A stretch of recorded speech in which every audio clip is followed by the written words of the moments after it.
앉으셔서 90장 찬송하시겠습니다.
예배를 위하여 강신호 장로님께서 기도하시겠습니다.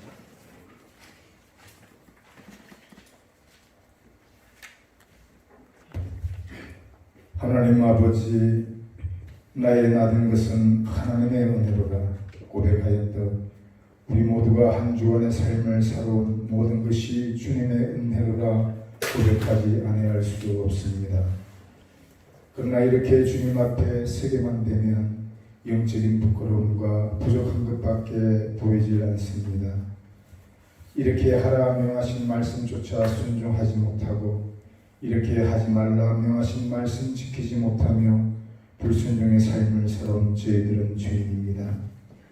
그저 하나님의 긍휼과 용서만을 간구하옵나이다. 예배를 통하여 다시 한번 주님의 십자가 보혈로 우리의 심령을 정결하게 씻어 주시옵소서. 언제까지나 연약한 모습으로 패배자의 삶을 살아가는 자가 아닌 성령에 의지하여 예수님의 이름으로 승리의 삶을 이루어 주님의 기쁨이 되게 하여 주시옵소서. 주님의 교회를 붙들어 주셔서 잎사귀만 무성함이 아닌 진리와 사명의 열매를 풍성히 맺어나갈 수 있는, 주님으로부터 칭찬받을 수 있는 참된 경건을 이루어가는 교회 되게 하여 주시옵소서. 주님의 부르심을 받아 여기까지 목양사역을 감당해 오신 성철 목사님, 더욱 성령에 붙들려 끝까지 사명 잘 감당해 가실 수 있도록 영육간의 강건함을 더하여 주시옵소서. 이 나라와 민족을 붙들어 주시옵소서. 남북 간의 관계도 회복되게 하옵소서. 다시는 이 땅 위에 동족 상잔의 아픔이 없도록 서로 노력하며 나아가게 하옵소서. 대통령과 위정자들을 붙들어 주셔서 세계적으로 완전히 회복되지 못하고 있는 코로나19 바이러스 전국 속에서 경제와 더불어 모든 분야들을 지혜롭게 이끌며 리더에 갈 수 있도록 주님께서 도와주시옵소서. 우리 성도님들의 삶의 일거수일투족을 간섭하여 주시어서 온갖 위험으로부터 지켜주시고 만경장파와 같은 이 세상 속에서 겪어나가는 모든 삶의 고뇌도 붙들어 주시고 피할 길들을 내어 주시옵소서. 예배를 통하여 세임을 얻는 성도들 되게 하시고 특별히 시간 주의 말씀을 대언하실 목사님 주님께서 친히 붙드셔서 살아있는 진리의 말씀만이 능력으로 선포되어 줄 수 있도록 도와주시옵소서. 대저 하나님의 모든 말씀은 능치 못하심이 없다 하셨사오니 말씀을 들을 때에 우리의 영적인 귀가 열려지고 안전뱅이와 같은 우리가 말씀을 붙잡고 일어서서 의를 위하여 달려갈 수 있는 믿음을 더하여 주시옵소서. 지금 이 순간에도 세계 오지 곳곳에 흩어져 주의 복음을 전하며 거룩한 사명 감당해 가고 계시는 귀한 선교사님들 안전하게 지켜주시고 강건함을 더하여 주시옵소서. 부족한 저희들의 예배를 통하여 우리 주님만이 영광 받으시기를 원하오며 우리의 구주 되시는 예수님의 이름으로 기도하옵나이다. 아멘.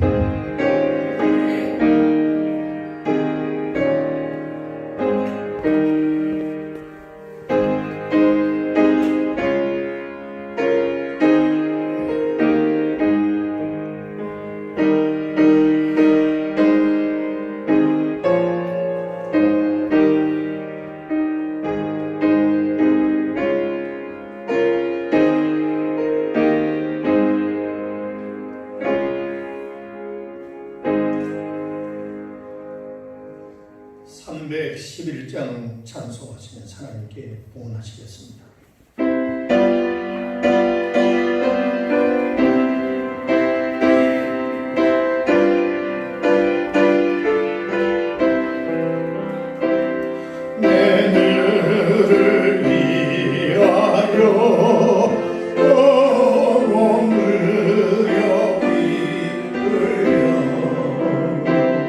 내 죄를 속하여 살 길을 즐겁다. 내 위에 몸을 주금만 너를 얻으려.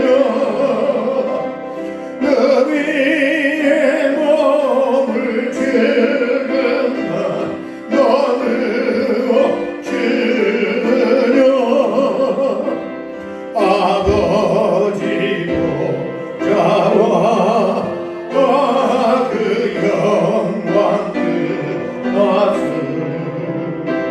밤같은 세상에 애만 백성들 하려. 내 몸을 이 세계 끝나 너를 따르려. 내 몸을 이 세계 끝나 너를 따르려. 죄 중에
복의 근원이 되시는 여호와 하나님 아버지, 주 앞에 귀한 예물을 올리며 주님의 이름을 높이며 찬양과 영광을 올려드리는 사랑하는 우리 교우들의 믿음을 받으시고 축복하여 주옵소서.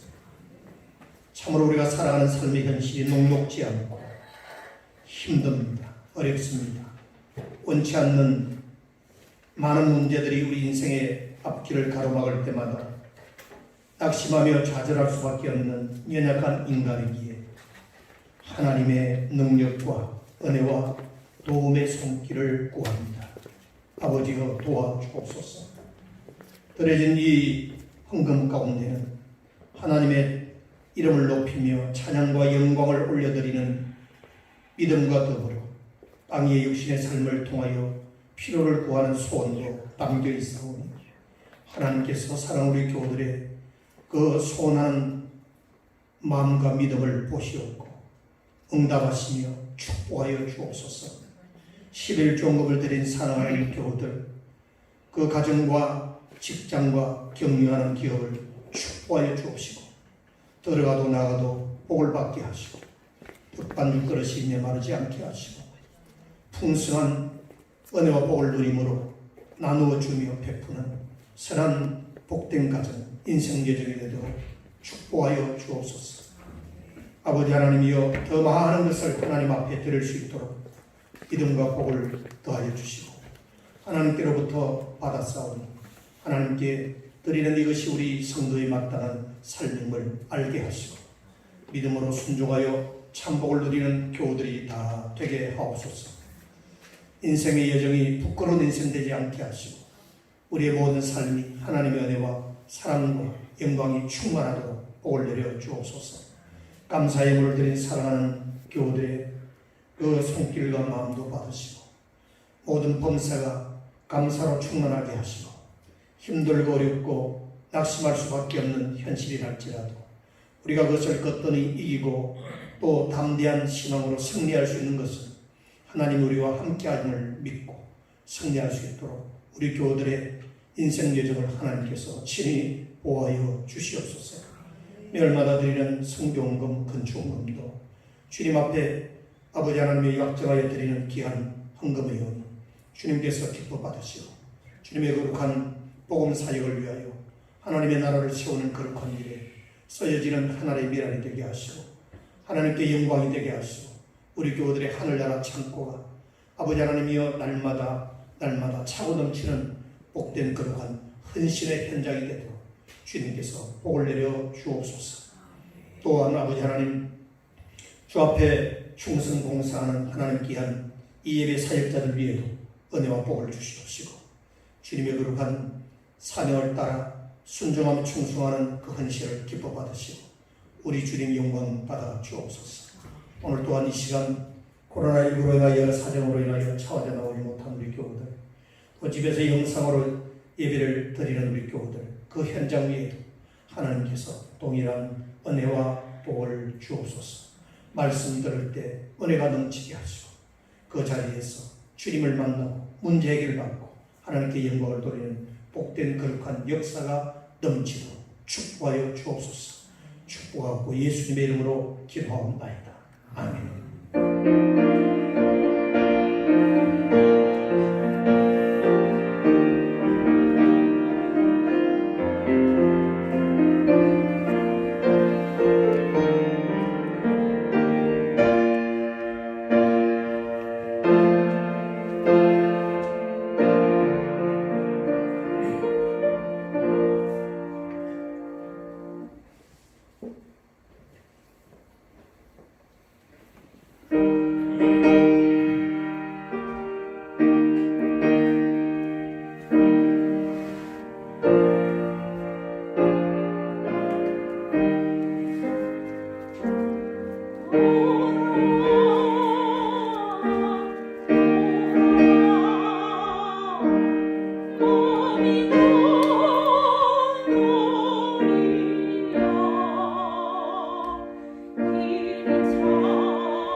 아멘.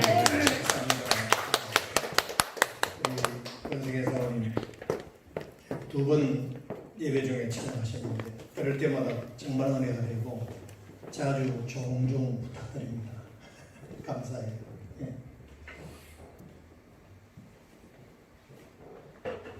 어느 교회는 코로나19로 인해서 성가대 연습이라든지 운영이 되지 못해서 지휘자가 특송을 하고 있는 것도 봤어요.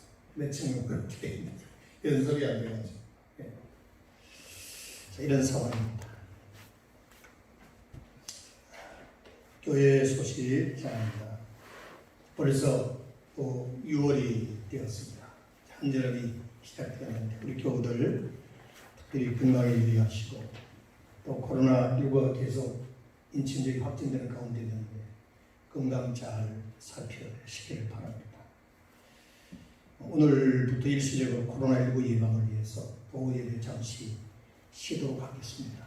또 다음 상황 봐서 다시 예배를 드리도록 하겠습니다. 당분간 주일 예배 후에는 우리 오예배 시간 관계로 점심 식사 준비도 하지 않습니다. 우리 식사하면서 교제하는 것 즐거움도 있는데 또 하지 못하는 아쉬움 때문에 또 마음이 무겁기도 합니다. 각 기관 원래는 자율적으로 의논하셔서 사회에 차지하도록 항상 소통하시기 바랍니다. 금요기도에는 우리 제주분들이 함께 나오셔서 기도할 수 있기를 바랍니다. 코로나19로 인한 기도 중단은 우리의 명분이 되지 않습니다. 그래서 하나님 앞에 기도할 수 있기를 바랍니다. 그리고 교회 예배 출입 시 손 소독과 또 불편하시더라도 예방을 위해서 서로의 건강을 위해서 마스크로 착용 꼭 부탁드립니다. 우리 집에서 영상으로 예배드리는 교우들께서도 오늘 말씀을 광고를 충분히 참고하셔서 영적 경건성화에 어린이없게 하시길 바라고 또 예전처럼 교회 예배 참여하지 못한 분들은 교회 입금 계좌로 헌금하시면 되겠습니다. 성경 말씀 누가복음 12장 16절에서 23절 함께 봉독하겠습니다.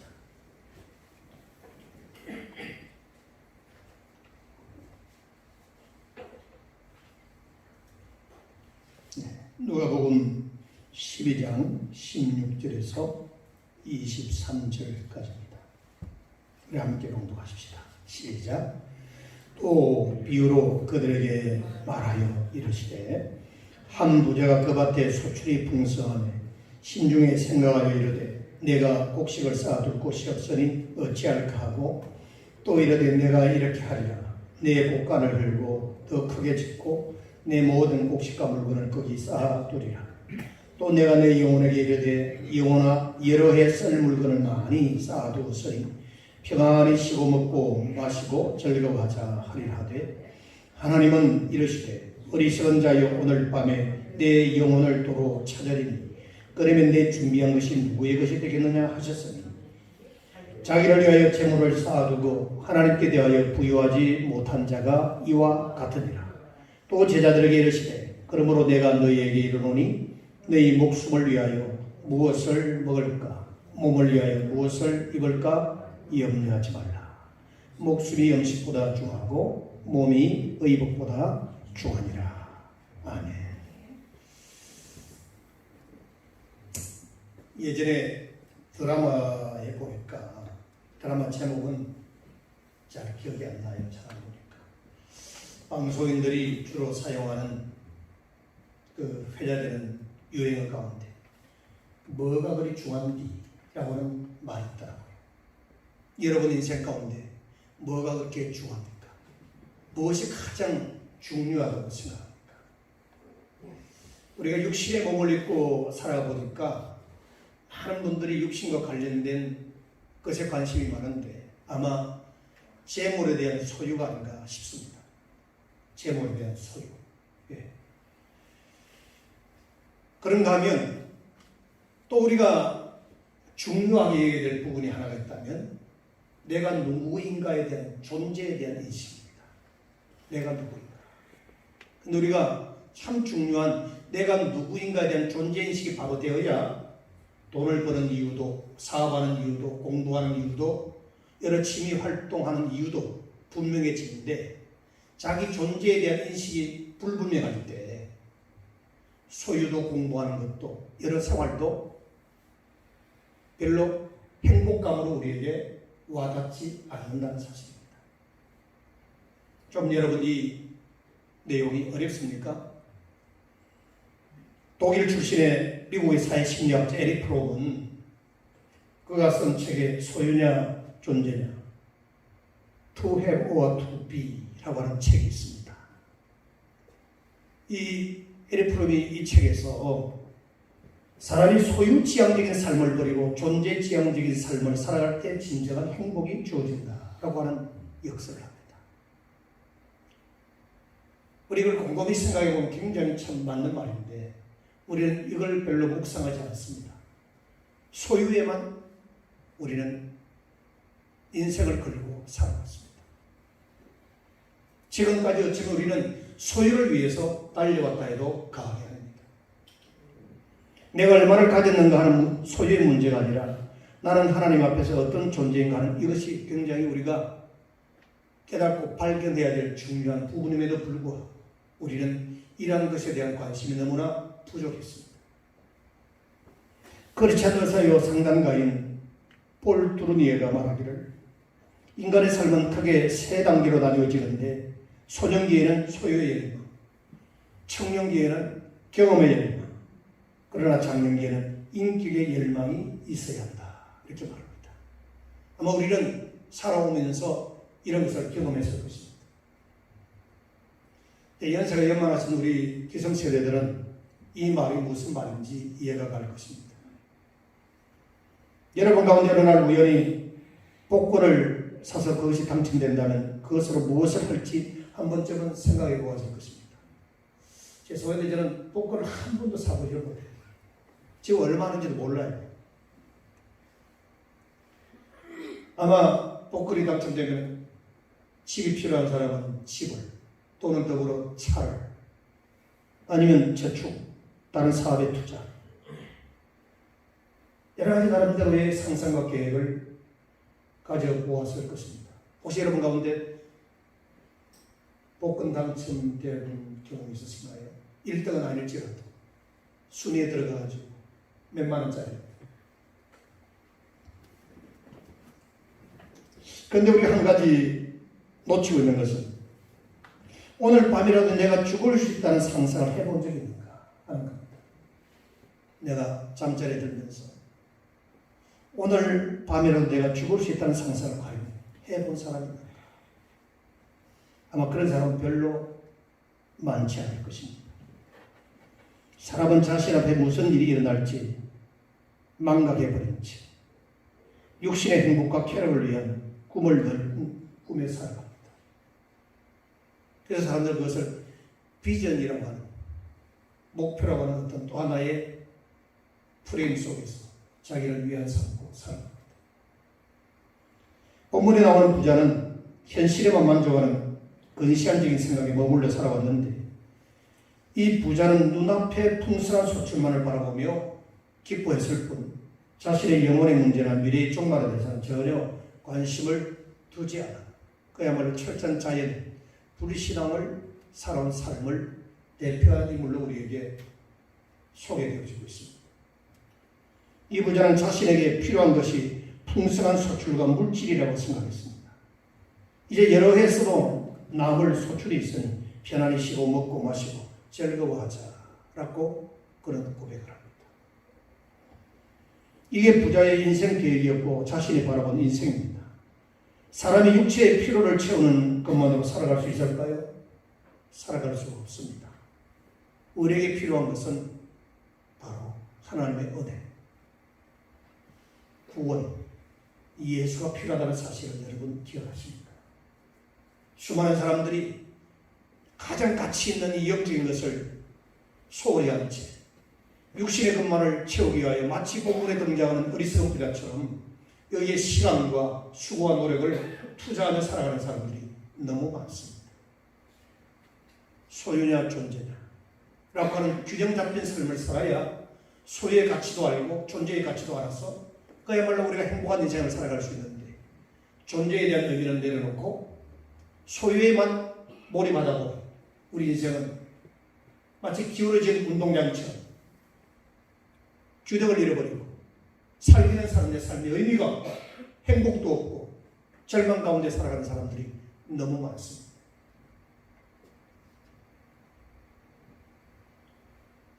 주의 말씀, 주의 사랑, 주의 능력, 그리고 주님을 따르는 순종, 이것이 필요함에도 불구하고 그래서 너무나 우리 귀에 추상적으로 들려오는 하나의 소설 같은 하나의 사상으로만 끝납니다.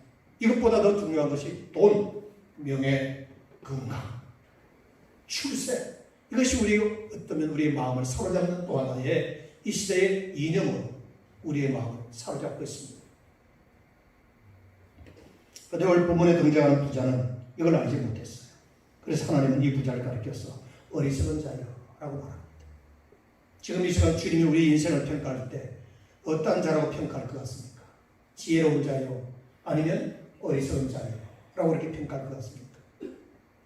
여기 어리석은 자라고 하는 말은 생각이 없는 자라, 그런 뜻입니다. 구약에 보면 아비가일의 남편 이름이 나발인데 나발의 뜻이 어리석은 자입니다. 이 시대에 나발과 같은 사람들이 너무나 많습니다. 어리석은 사람들이 너무나 많은데 자기 스스로를 깨닫지 못하고 어리석은 자라는 사실을 알지 못하고 자기는 지혜로운 자라고 하는 착각 속에서 살아갑니다. 상대적으로 어떤 배움의 학문이나 소유하고 있는 재물이나 어떤 권력을 상대적으로 비교해서 자기를 그렇게 포장하며 삽니다. 나는 지혜로운 자, 성공한 자야. 난 너보다 나아. 그런 우월의식 속에서 살아가죠. 10편 14편 1절에 보면 어리석은 자는 그 마음에 이르기를 하나님이 없다 하도다 그랬어요. 그들은 부패하고 행실이 가져가니 선을 행하는 자가 없도다 그랬습니다. 어리석은 자의 마음에는 오직 나가 자리 잡고 있기 때문입니다. 내 생각, 내 영혼, 내 곡식, 내 소출, 내 떡, 내 물, 내 양들, 이것이 그 마음을 칵 채우고 있기 때문입니다. 그래서 그 마음에 하나님 두기를 싫어하는 정도가 아니고 아예 하나님은 생각조차도 하지 않는 것입니다. 여러분, 우리 한 주간 살아오면서 하나님을 얼마나 생각해 보셨습니까? 여러분의 마음과 생각을 주도했던 그 마음의 중심을 잡았던 그것이 무엇이었습니까? 솔직하게 아마 대부분 돈과 건강의 문제였을 겁니다. 돈만 있으면 되는데, 건강은 내가 할 수 있는데.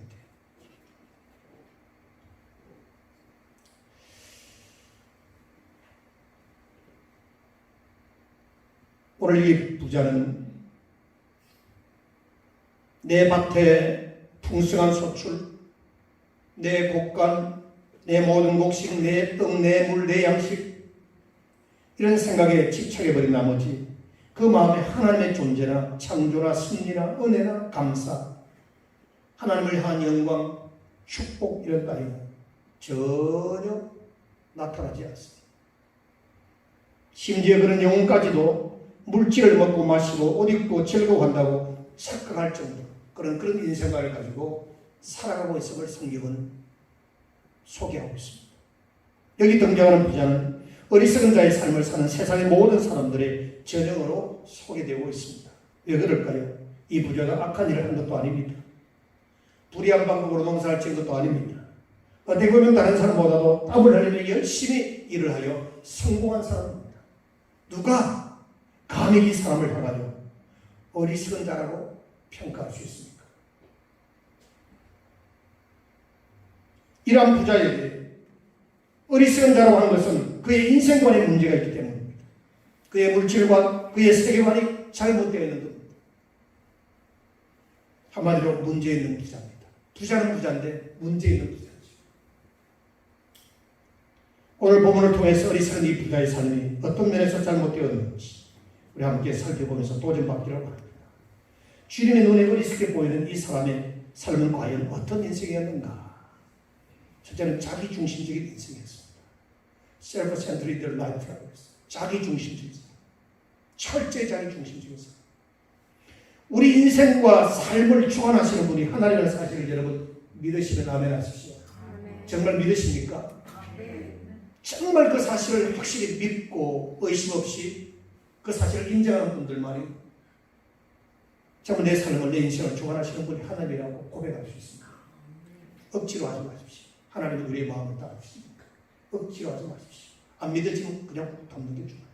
확실히 그 사실을 인정하고 믿는 사람만이 아멘 하십시오. 신앙은 억지로 하는 게 아닙니다. 사랑도 억지로 하는 게 아닙니다. 진실한 사랑, 진실한 마음, 진실한 믿음이에요. 우리 인생의 주관자는 하나님이십니다. 그런데 본문의 부자는 삶의 주관자가 누구인지를 깨닫지 못한 어리석은 자였다는 겁니다. 이 사람을 감히 누가 어리석은 자라고 평가할 수 있습니까? 윤리적으로 상식적으로 부도덕한 행위를 했다고 하는 소개가 성경에 전혀 나와 있지 않습니다. 열심히 일을 해서 많은 소출을 거두어서 부자가 된 사람인데, 출세한 사람인데, 성공한 사람인데 오히려 부러워해야 되는데, 어쩌면 우리 인생의 롤모델이 될 수 있는 그런 삶을 사는 사람인데 어떻게 주님은 이런 사람을 가리켜서 어리석은 자라고 평가할 수 있는가 하는 겁니다.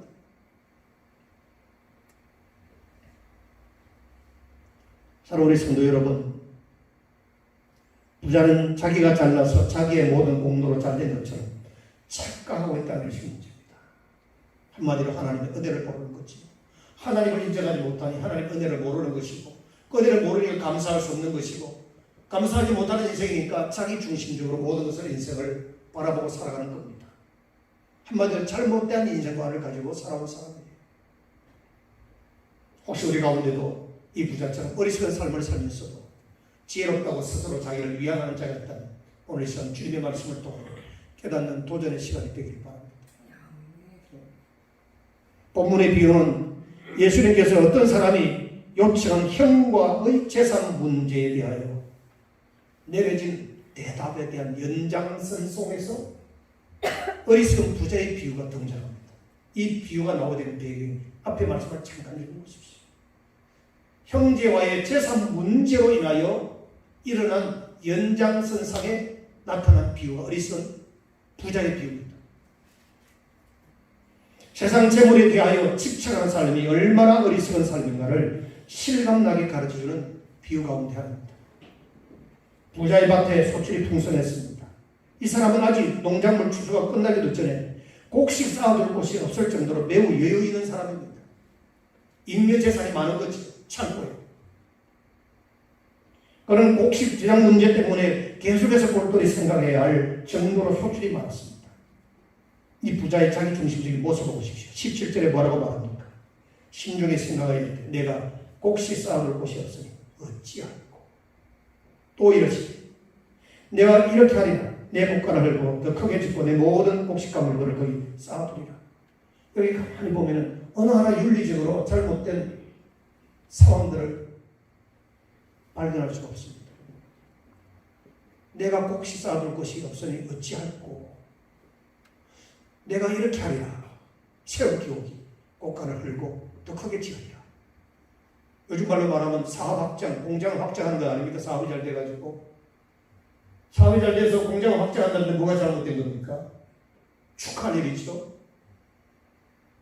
뉴스거리 아닙니까? 뉴스거리. 사업에 성공했으니까.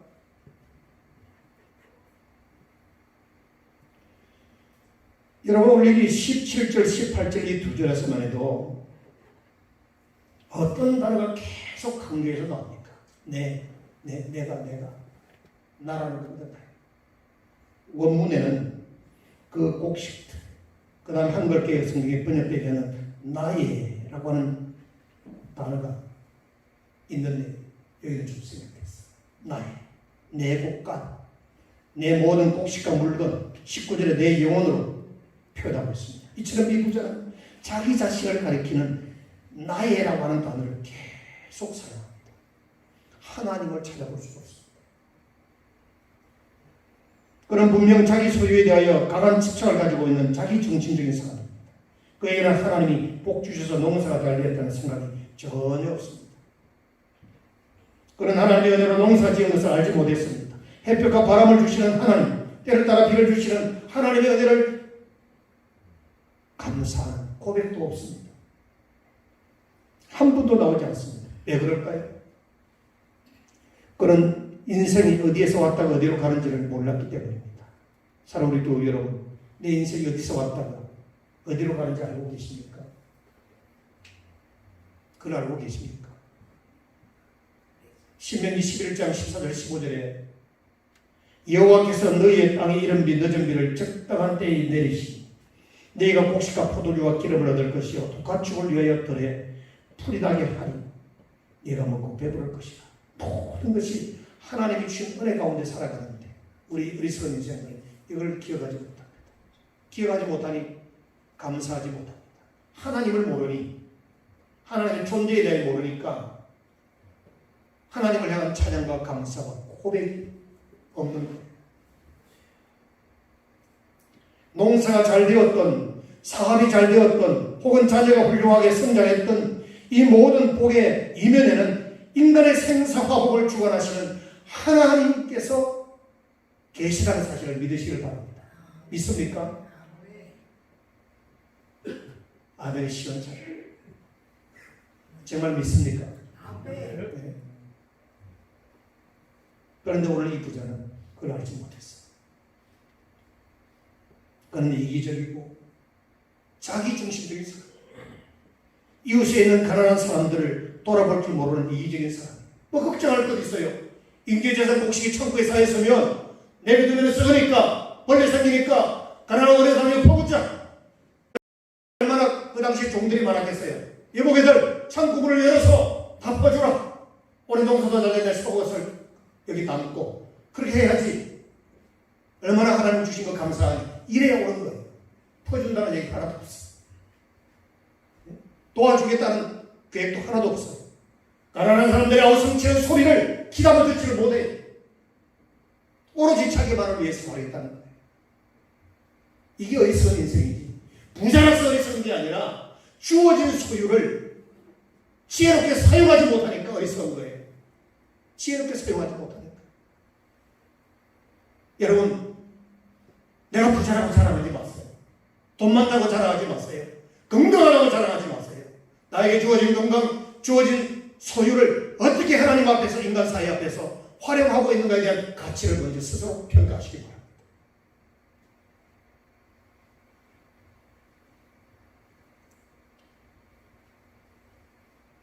내 몫이 내가 쌓아둘 곳이 있다. 어찌할꼬. 이 시대에도 이런 사람들이 참 많습니다. 오늘날 자본주의 사회는 자신의 소유의 풍성함이 하나님께 주신 것임을 모른 채 살고 있습니다. 오로지 그 모든 것이 자신의 것으로만 알고 있는 사람들이 주류를 이루고 있는 것입니다. 공산주의의 특징이 뭡니까? 개인의 소유권을 인정하지 않는 거죠. 자유민주주의 정치, 시장경제의 특징은 뭡니까? 개인 소유를 인정하죠. 개인 소유. 그럼 하나님께서 우리에게 개인 소유를 인정하고 맡기신 것을 내가 잘 먹고 잘 입고 뚱뚱거려 내 마음대로 살아라고 주신 건가요? 그건 아니거든요.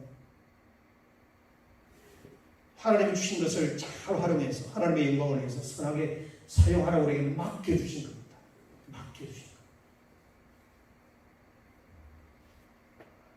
자유시장 경제의 특징은 그 소유권을 내 마음대로 사고 팔 수 있는 그런 권리가 있지만 공산주의는 철저히 국영 중심으로, 국가 중심으로 통제해서 다 나라 소유로 사용하는 거죠. 이게 공산주의죠. 자, 여기서 뭐 다른 정치학, 공산주의 경제학을 얘기하고 싶은 건 아니고 우리의 생각 하나가 우리의 삶의 질을 결정하는 겁니다. 우리의 삶의 질. 우리가 하나님 앞에서 어리석은 자로 살지 않기를 바란다면 먼저 바른 인생관을 세워가시기를 주님의 이름으로 축원합니다. 바른 인생관. 그 다음에 자기를 위하여 재물을 쌓아두는 인생이 원래 이 본문에 등장하는 부자입니다. 여전히 자기 중심이죠. 하나님께서 이 부자를 어리석은 자로 하신 또 다른 이유가 있습니다. 부자는 재산을 독점했기 때문입니다. 독점. 그는 오직 자기 자신을 위하여 재물을 쌓아두고자 하는 사람입니다. 이 사람은 잘못된 물질관을 갖고 사는 사람입니다. 부자의 계획을 들어볼까요? 18절에 또 이르되 내가 이렇게 하리라. 어떻게 하게 된 겁니까? 내 옷가를 흘리고 더 크게 짓고 내 모든 곡식과 물건을 거기 쌓아두리라. 이게 뭐 잘못된 겁니까? 농사가 잘 돼서 사업이 잘 돼서 물류창고를 짓겠다는데 공장을 확장하겠다는데 축하할 일이죠. 축하할 일이죠. 이게 어리석은 부자의 인생관이고 물질이에요. 물질은 애당초 우리의 것이 아닙니다. 물질이란 하나님께서 우리가 이 세상에서 사는 동안 잠시 맡겨두신 것이고 우리는 청지기에 지나지 않습니다. 관리자예요. 내 것이 아니라 하나님의 것입니다. 이게 하나님의 주인, 주권시합니다. 믿으시길 바랍니다. 이게 창조주 하나님을 인정하는 가장 중요한 신앙입니다. 사실 우리가 신앙생활을 잘하려면요, 성경적, 신앙적 물질관이 정확하게 정립이 되어져야 신앙생활을 잘할 수 있습니다. 많은 분들이 여기서 넘어져요. 욕심 때문에 아까워서 내가 어떻게 번 돈입니까? 어떻게 번 돈입니까? 하나님이 은혜 주시고 지혜 주셔서 때가 되면 주신 복이에요. 믿으시길 바랍니다. 아직도 답을 몰랐습니까? 어떻게 번 돈이랍니까? 하나님이 건강 주셨고 지혜 주셨고 은혜 주셔서 그렇게 돈을 벌고 살아온 거예요. 믿습니까? 내 것이 아니라 하나님의 것이에요. 하나님이 주인입니다. 내 것이라 착각하면 안 됩니다. 언젠가는 다시 하나님께 돌려드려야 하는 것입니다. 주님 것을 내 것이라고 고집하며 살아왔네. 그렇죠, 그렇죠? 주님 것을 내 것이라고 고집하고 살아왔어. 고집 정도니까 안 껴주고 안 놀라. 마치 어린아이가 자기의 손에 들어 안 뺏기려고 확 훔쳐지는 것처럼 그렇게 살아온 거예요. 소유욕에 억압당한 것입니다. 디모데후서 6장 7절에 우리가 세상에 아무것도 가지고 온 것이 없으매 또한 아무것도 가지고 가지 못하리니 하나님의 말씀입니다. 믿습니까? 가지고 갈 수 있나요? 못 가져가죠. 저는 이런 설교를 예를 들어서 드린 말씀이 자주 있었는데 내가 통장에 수백억 수천억이 있어도 내가 사용하는 건 나하고 상관이 없어요. 소유하고 있는 것하고 내가 쓰는 것하고는 다른 거예요. 돈은 쓸 때 가치가 있는 겁니다. 내가 지갑에 아무리 수천만 원이 있어도 안 사용하면은 배가 꼬박 굶어 죽는 거예요. 얼어서 죽을 수 있는 거예요. 옷 안 사용하면 얼어 죽는 거예요. 아까워서 돈 안 사용하면 병들어 죽는 거예요. 우리가 돈이 얼마 있다고 자랑하지 말고 내가 번 돈을 어떻게 사용하고 있느냐 여기에 질문을 하면서 답을 가지고 살아가시길 주님의 이름으로 축원합니다. 어떻게 사용하고 있는가? 돈은 쓸 때 가치가 있는 거죠. 저는 통장에 모아놓은 돈도 없고 법적으로 말하면 내 재산을 말리면 됩니다. 국민건강보험 최저로 내고 있습니다. 저는 누군가 만나면 떳떳하게 얘기합니다. 나는 소유가 없다. 나는 하나님 집에 얹혀서 사는 사람입니다. 삼천에. 오히려 마이너스 통장 빚만 주고 사는 사람이다. 그렇게 얘기해요.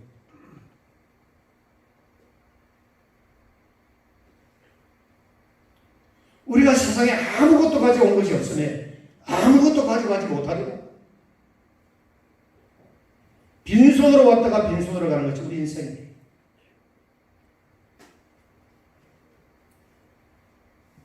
부동산을 늘리기 위하여 혈안이 되는 수많은 사람들, 종일 정권시장에서 한 푼이라도 더 벌기 위해서 소리를 지르는 사람들,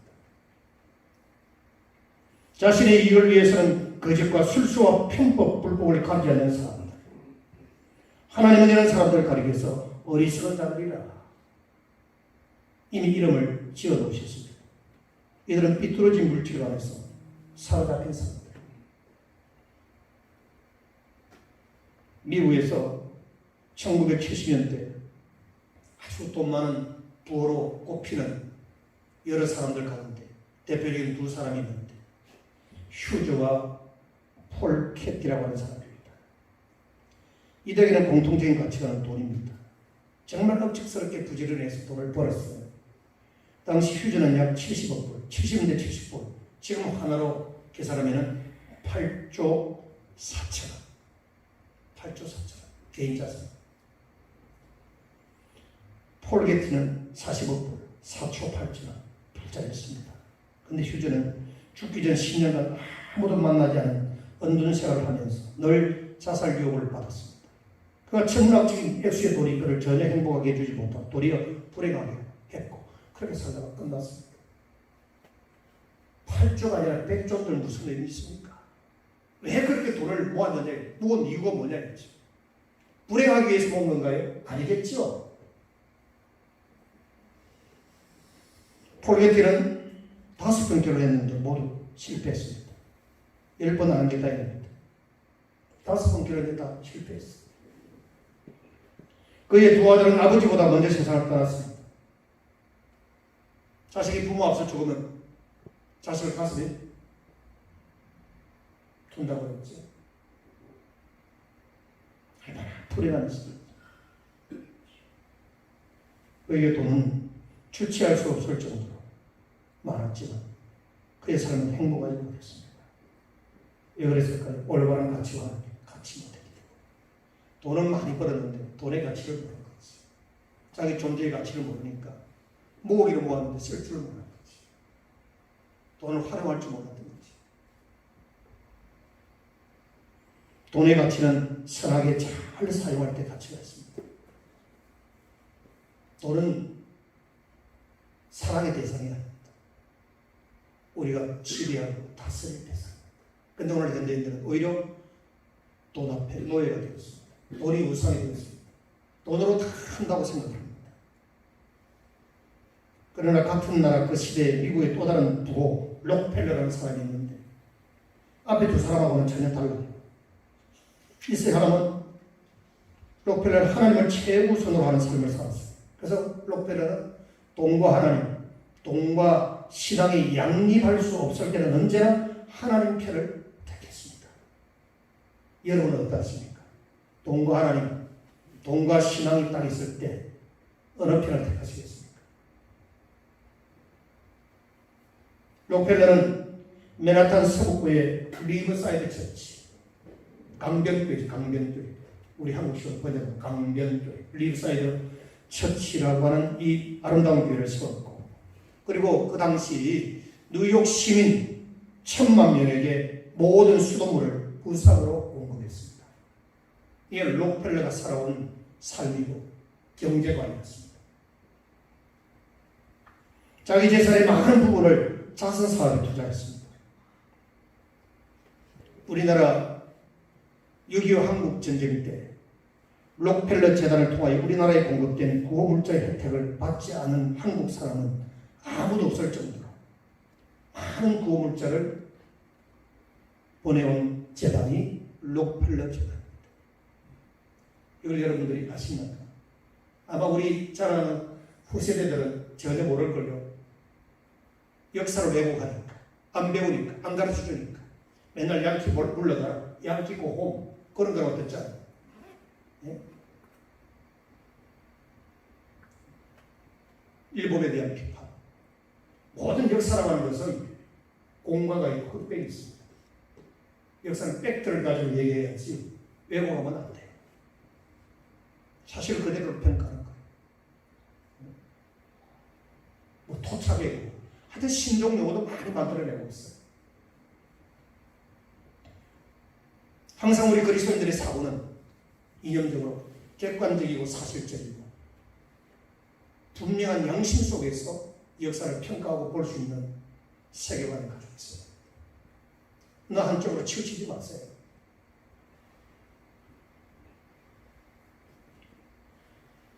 (6.25) 당시 지금은 유니시트라고 하는 회사 이름으로 바뀌었습니다만 렉솔이라는 제약회사, 117년 된 제약회사인데 여러분 어렸을 때 먹어봤던 원기술 있죠? 렉솔에서 만들어냈어요. 암호절에 아스피린, 그의 많은 의약품을 이 렉솔 회사에서 만들었는데 이 렉솔 회사는 6.25 한국전쟁 때 많은 구급약을 우리 한국에 보내왔습니다. 우리가 몰라서 그렇지 그걸 우리는 그냥 무상으로 공급받은 거예요. 117년 했어요. 지금도 좀 세계적인 제약회사입니다. 같은 재물을 가지고도 하나님을 최우선으로 선택하는 사람은 그 인생이 너무나 큰 차이가 있습니다. 어떤 인생과 물질을 갖느냐가 중요합니다. 하나님과 이웃을 위하여 사용하고자 하는 청지적인 물질이다. 이것이 우리 그리스도인들의 삶을 풍성케 하는 비결이라는 사실을 기억하셔야 합니다. 현대인들이 물질에 집착하는 최근에는 미래에 대한 심리적 불안감 때문입니다.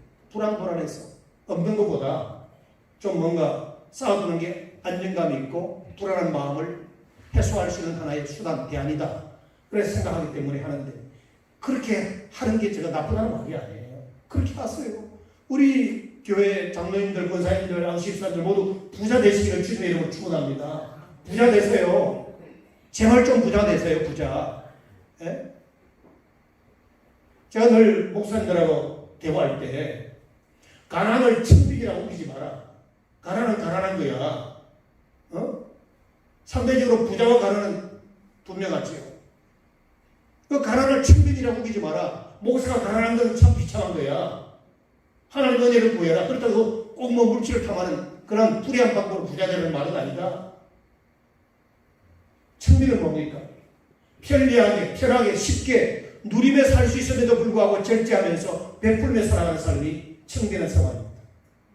기억하시길 바랍니다. 가난한 사람은 도움이 필요한 사람들이에요. 우리 주변에 가난한 목사들 너무 많아요. 가슴 아파요.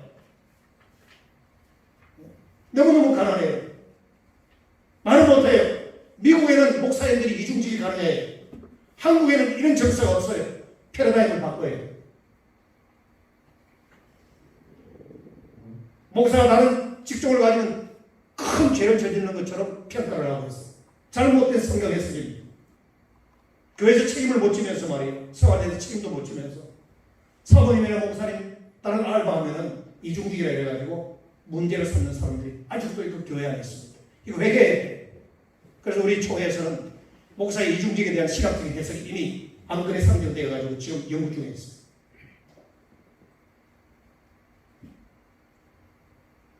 어떻게 가난의 청들이 될 수 있습니까? 사회적인 구조는 부자 아니면 가난인데 말이죠.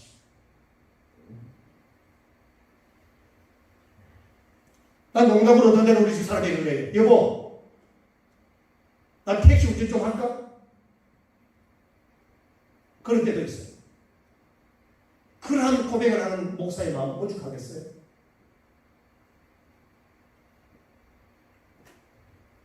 여러분,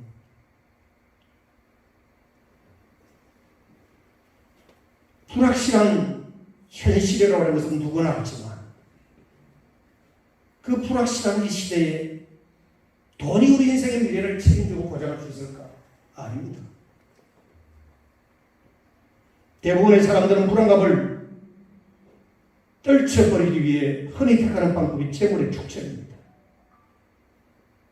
은행 계좌에 더 많은 금액이 남아있을수록 그리고 여러 종류의 보험 종류의 상품에 가입할수록 사람들은 심리적 안도감을 가집니다. 재물은 우리에게 어느 정도의 안도감을 주는 것은 사실입니다. 그러나 절대적인 행복이나 되는 것처럼 우리의 눈을 가려서 분별력을 잃게 하는 데 문제가 있는 겁니다. 돈이 많으면 편리하죠. 편리한 건 분명합니다. 그러나 절대적인 행복의 조건은 돈이 없으면 재산이 없으면 참 불편합니다. 그러나 불행할 수 있는 절대적인 조건은 아닙니다. 인간의 행복과 불행을 물질적인 그런 잘못된 가치관을 가지고 평가하는 여러분 되지 않기를 주님의 이름으로 축원합니다. 부자는 되십시오. 그런데 하나님의 영광을 위해서 선하게 사용하기 위해서 구하십시오. 그렇게 부자가 되십시오. 내가 재산이 얼마나 돈이 얼마나 자랑하지 말고 내가 번 돈을 하나님 앞에서 이 사회를 위해서 얼마나 선하게 사용하고 있는가 그거 한번 1년 동안 계산해 보십시오. 어떻게 사용하고 있는지.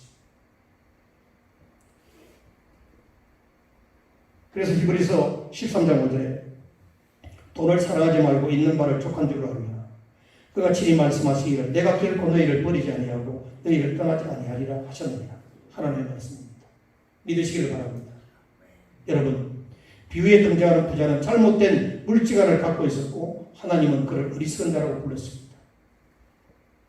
우리는 먼저 욕심을 버리고 생활에 필요한 재물만을 하나님께 구하는 믿음과 마음을 가져야 할 것입니다. 마지막으로 이 사람은 이 부자는 내세를 생각하지 못하는 현세주의적인 인생입니다. 부자의 삶이 어리석었다는 또 다른 이유는 그가 영원한 미래를 생각하지 못하고 오직 현실만 중요시하는 현세주의였습니다. 현세주의. 그는 잘못된 세계관을 가지고 있었어요. 부자의 말을 들어볼까요? 19절에 뭐라고 말하는지. 또 내가 내 영혼에게 이르되 영혼아 여러 해 쓸 물건을 많이 쌓아두었으니 평안히 쉬고 먹고 마시고 즐거워하자 하리라 하되. 우리 다 같이 읽어봅시다. 시작. 또 내가 내 영혼에게 이르되 영혼아 여러 해 쓸 물건을 많이 쌓아두었으니 평안히 쉬고 먹고 마시고 즐거워하자 하리라. 부자의 이러한 인생관, 이러한 고백, 이 말씀을 여러분 읽을 때 어떤 느낌이 와닿습니까? 제가 한번 말씀드린 것처럼 부자는 도덕적으로, 윤리적으로 하나 잘못한 게 없어요. 성공한 사람입니다. 축하해야죠. 그런데 왜 하나님은 자꾸 이 사람을 어리석은 자라고 이렇게 평가처럼 할까요? 자존심 상하지 않습니까? 나름대로 열심히 해서 성공했는데 어휴 바보 어리석은 사람 이러면 참 자존심 상할 거죠.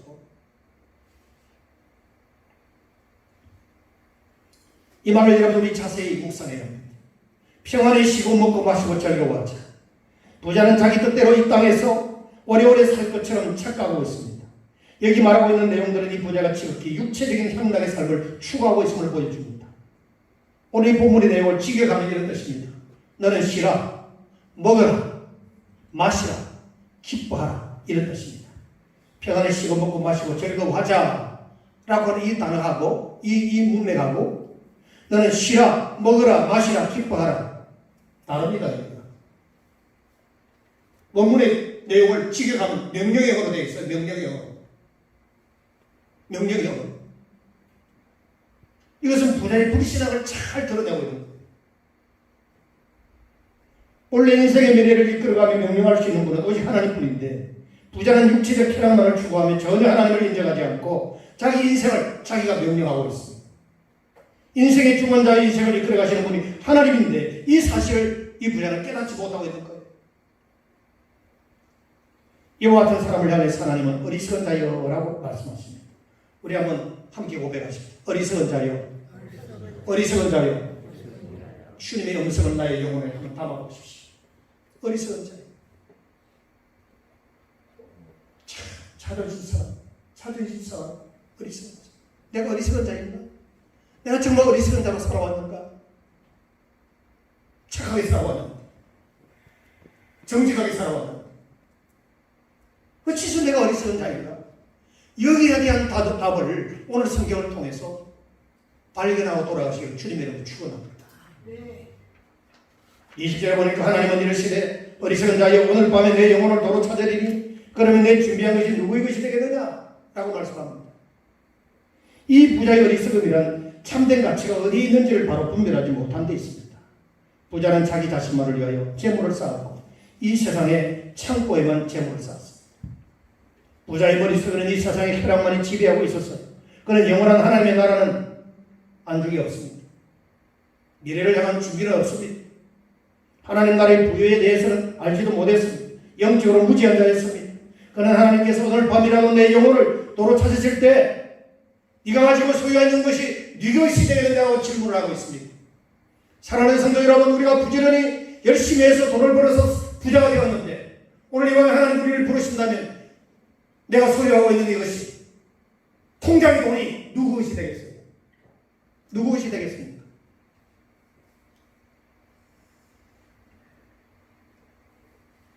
그는 참으로 어리석은 자였습니다. 여러분, 오늘 우리 주변을 보면 내세를 부인하고 현세만을 생각하는 사람들이 얼마나 많은지 모릅니다.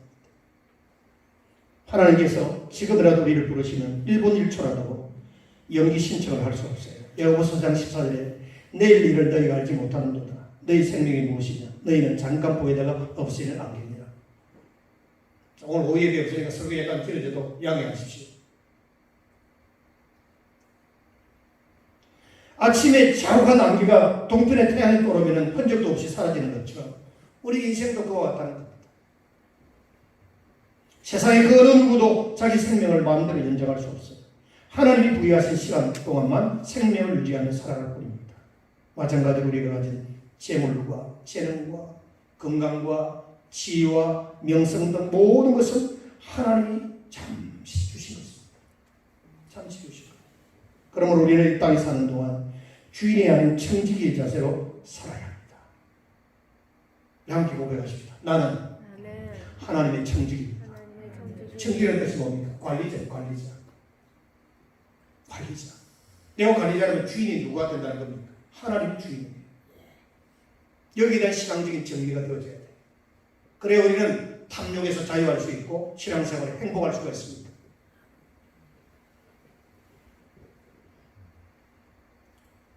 한 부자가 임종을 앞두고 하나님께 자기 재산을 친구를 가져가겠다고 막 졸라봤습니다. 얼마나 많은 재산을 가졌던지 그가 소유한 재산을 두고 하나님께 가는 것이 너무 아까워서 자기가 가지고 있는 재산을 다 정리해가지고 하나님 나라에 가겠다는 거지요. 그래서 하나님은 안 된다고 하셨지만 그거 가지고 오지 말라고 했지만 끈질기게 이 부자는 하나님께 졸라대가지고 하나님 마지못해 하락하면서 단서를 붙였어. 그래, 좋아, 내가 하나 단서를 붙일게. 단 가방 하나에 담을 만큼 재산만 가져오게 됐어. 가방 하나에. 그 부자는 국리 끝에 자기 재산을 모두 팔아가지고 금으로 바꾼 뒤 흐뭇해하면서 가방 하나에 다 금을 다 담았어. 재산 몽땅 팔아가지고 가방 속에 금을 싹 담았어. 가방 하나 가지고 오라고 했습니다. 그래서 막 스스로 자기를 위로하면서 내가 이렇게 할 줄 하나님 하나 몰랐을 거야. 몰랐겠지. 자기를 또 굉장히 우쭐해.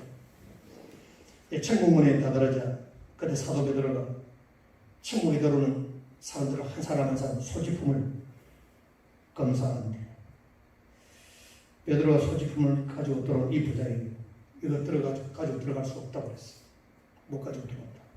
하지만 부자가 아니 나는 하나님께 허락을 받아가지고 이거 가져오게 되었다. 그렇게 주장합니다. 베드로가 도대체 가방에 무엇이 들었는지 한번 보자고 열어보았어요. 가방을 열어본 베드로는 깜짝 놀라며 묻습니다. 아니 도로 포장 재료를 뭐하러 이렇게 한 가방 담아가지고 왔어요. 도로 포장 무슨 말이 이해갑니까? 천국에는 금덩어리가 세상에서는 귀한 금덩어리지만 천국에는 도로 포장 재료예요. 사람 발 밑에 밟혀다니까 이걸 왜 이렇게 고생스럽게 들고 왔느냐 그러더래요. 여러분 세상에서는 귀한 금덩어리라도 하늘나라에서는 도로 포장 재료입니다. 이게 우리가 사모하고 소망하는 천국. 천국에는 죽음도 없고 천국에는 전도도 안 해도 돼요. 병원 약국도 없고 은행도 없어요. 대출도 필요 없고 모든 것이 다 갖추어진 완벽한 곳이 하나님 나라 천국인 줄 믿으시기 바랍니다. 오늘 내가 매우 소중하다고 여겨 손에 움켜쥐고 있는 것도 하나님이 보실 때 별것 아닌 것일 수도 있습니다. 진정 나와 여러분과 우리가 살아가는 이 세상 속에서 오늘 영원한 가치가 있는 것을 위해 뭔가를 내가 붙잡고 살아가고 있는가? 이걸 한번 생각해. 내가 뭘 붙잡고 살아가고 있는가? 뭘 의지하며 살아가고 있는가? 여러분과 제가 내 세를 위해서 하나님께 무엇을 얼마나 저축하고 있습니까? 지금 국민연금 시대에 연금을 붙는 것은 당연합니다만 국민연금과 더불어 천국연금을 붙고 있는 분이 얼마나 될까요? 천국연금. 하늘나라 참고 통장은 텅텅 비어 있어가지고 되겠습니까? 육신의 삶을 보장받기 위해서 국민연금에는 관심을 가지면서 천국연금에 대해서는 무관심하다면 이건 그야말로 어리석은 부자가 아니고 뭐겠습니까? 하나님 나라를 위해서, 교회를 위해서, 가난한 이웃을 위해서 선하게 사용하는 물질은 다 천국 곳간에 차곡차곡 쌓이는 천국 연금이 되는 줄로 믿으시길 바랍니다. 여러분, 제가 오늘 이 설교하는 내용을 여러분 주관적인 생각을 해석하지 마세요. 목사님 또 헌금하라고 그러네. 우리는 그런 쪽으로 머리 잘 돌아가. 헌금하셔야죠, 당연히 하나님한테. 그렇죠? 어떤 교회는 교회 재정이 필요하면 뭐 부흥해가지고 뭐 장로 몇천만 원, 권사 몇천만 원, 기사 몇천. 저는 치사하게 그렇게 안 해요. 교회 재정이 필요한 우리 십세기가 하나님 앞에 기도하면서 믿음으로 헌신합시다. 이게 훨씬 솔직하고 좋지. 뭘 비싼 세워가지고 그렇게 합니까? 그렇죠? 맞아요, 그래요? 예? 그게 훨씬 좋지. 교회 재정이 필요하면 투명하게 이게 필요하니까 우리 얼마 헌금합시다. 이게 좋지. 뭐 구차하게 그래요. 저는 그렇지 않아요. 맞습니다. 하나님이 주신 물질을 헌금하면서 선교하면서 이것을 구제하면서 사용하는 것이 지혜로운 성도의 삶입니다. 아멘. 직설적으로 해석하면 그렇습니다. 굳이 뭐 어리석은 자에 댕댕 돌릴 거 뭐 있어요?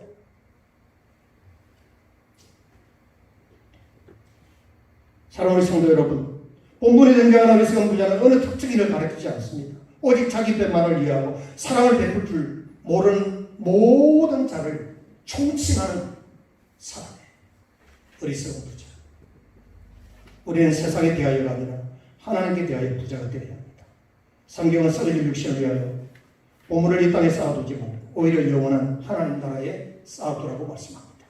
충성된 성도의 인생과 물질과 세계관은 이처럼 하나님 최우선주의 오직 예수 신앙에서 우러나오는 가치관이어야 합니다. 이런 가치관으로 무자가 참으로 복된 삶을 살아가고 하나님께 감사와 찬양과 영광을 올려드리는 여러분 모두가 되기를 주님의 이름으로 축원합니다. 따라서 하십니다. 주님, 이제부터 지혜로운 성도가 되겠습니다. 할렐루야. 지혜로운 성도. 우리 못 배우고 못 가져서 어리석은 게 아니라 많이 배우고 많이 가져도 하나님의 말씀을 떠나면 우리 인생은 어리석은 인생으로 평가받는 겁니다. 여러분, 어리석은 인생으로. 우리가 사실 못 배워서 어리석습니까? 못 가져서 어리석습니까? 인간답지 못해서 오늘 이 사회가 이 모양입니다. 인간답지 못해서 윤리가 무너지고 법치가 무너지고 무법천지예요. 이 사회가 무법천지. 네?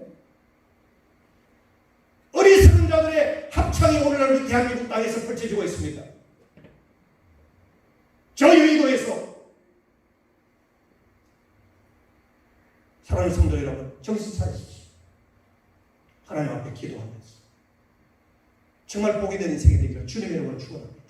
어리석은 자가 아니라 참으로 지혜로운 자, 하나님의 백성으로서 가치 있는 그런 삶을 살아가시기를 주님의 이름으로 축원합니다. 기도하십시오.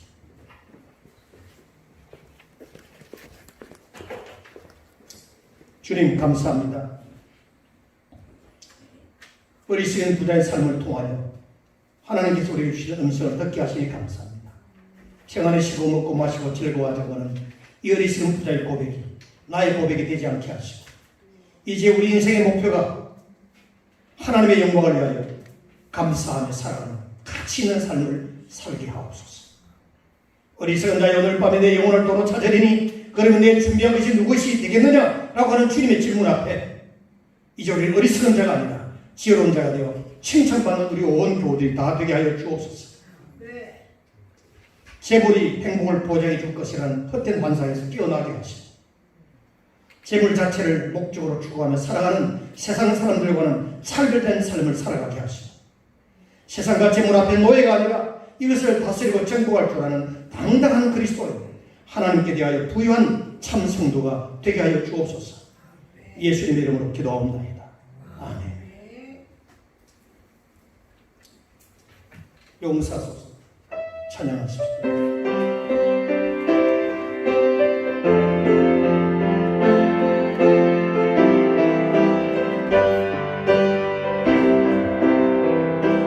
주님 것을 내 것이라고 고집하며 살아왔네. 그놈과 자녀들까지 주님 것을 내 것이라. 주님 것을 내 것. 아버지여 저런 아버지여 저런 종을 용서하여 주옵소서.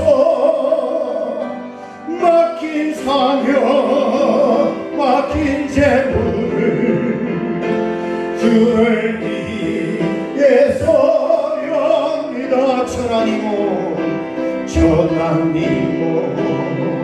내 것이라고 주의 이름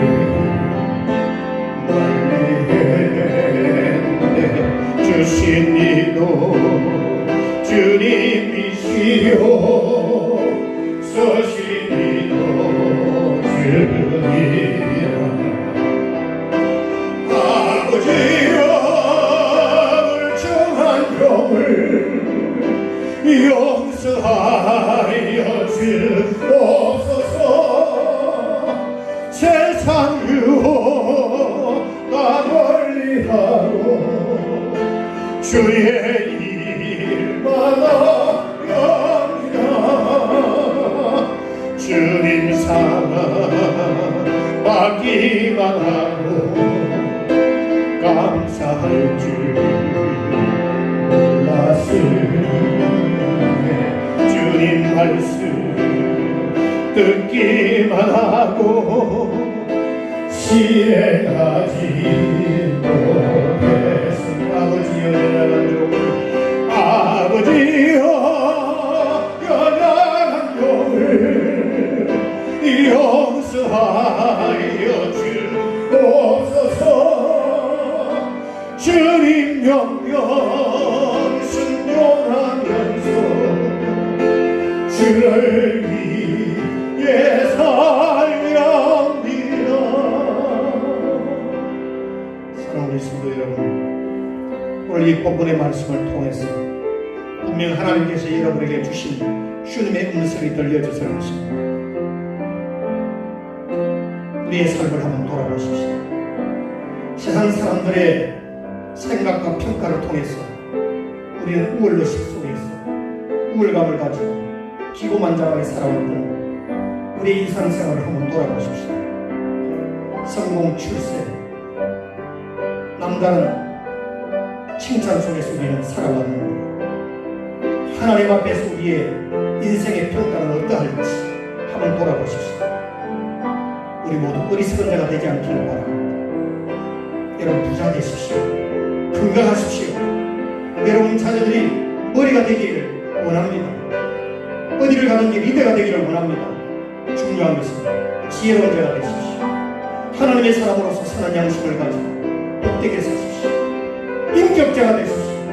존귀한 자가 되십시오. 존경받는 자가 되십시오. 물질의 탐욕 앞에 부끄러운 인생이 되지 않기를 바랍니다. 나누는 자가 되십시오. 하나님 앞에서 인식한 자가 되지 마십시오. 베푸는 자가 되십시오. 주님 것을 내 것이라고 꼬집하지 마십시오. 우리는 주의 것을 맡아 살아가는 충직에 지나지 않습니다. 주님 말씀 어지하여 이 시간 우리 한번 두 손을 들고 소리 높여 외치는 풍성을 한번 기도하십니다. 주여 한번 외칩시다. 주여 주여 주여. 오 하나님 감사합니다. 아버지 우리를 사랑하셔서 우리에게 주신 구원에도 너무나 감사합니다. 하나님의 자녀가 되는 복을 주시고도 너무 감사합니다.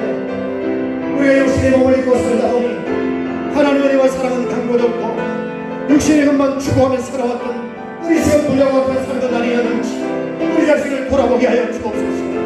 주님 것을 내 것이라고 고집하며 살아왔습니다. 그만 모아 자녀들까지 주님의 것을 내 것이라고 내가 마치 주인인 것처럼 착각하며 살아왔습니다. 철없는 종을, 불충한 종을, 연약한 종을 무관중을 하나님 용서하여 주시옵소서. 죄의 지옥으로 맡긴 사명을, 맡긴 대물을 주를 위해 살겠습니다. 세상의 유혹을 멀리하고 주님의 명령 따라 순종하며 살겠습니다. 주를 위해 살겠습니다. 신령과 진정으로 예배하며 베풀며 성경하며 청구하며 하나님의 영광을 위하여 살겠습니다. 물질의 노예가 아니라 물질을 다스리는 아버지 지배자가 되게 하겠습니다. 하나님 우리에게 주신 이 은사만의 능력, 주님의 능력을 위하여 사용하겠습니다. 아버지 하나님, 가진 것으로 만족하지 않게 하시고 베푸는 삶으로 감사하며 만족하며 살게 하여 주시옵소서. 오 하나님 감사합니다. 받은 것이 너무나 많습니다. 받은 은혜에 감사하며 살게 하옵소서. 주여 이 시간 우리 인생을 용서하여 주옵소서. 오 하나님 감사합니다. 주여 주님 영광 받아 주옵소서. 오 하나님 감사합니다.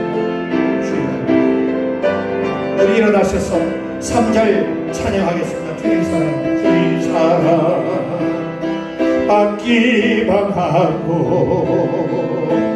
감사할 줄 몰랐어. 주님 말씀 듣기만 하고 실행하지 못해. 아버지여 연약한 종을 아버지여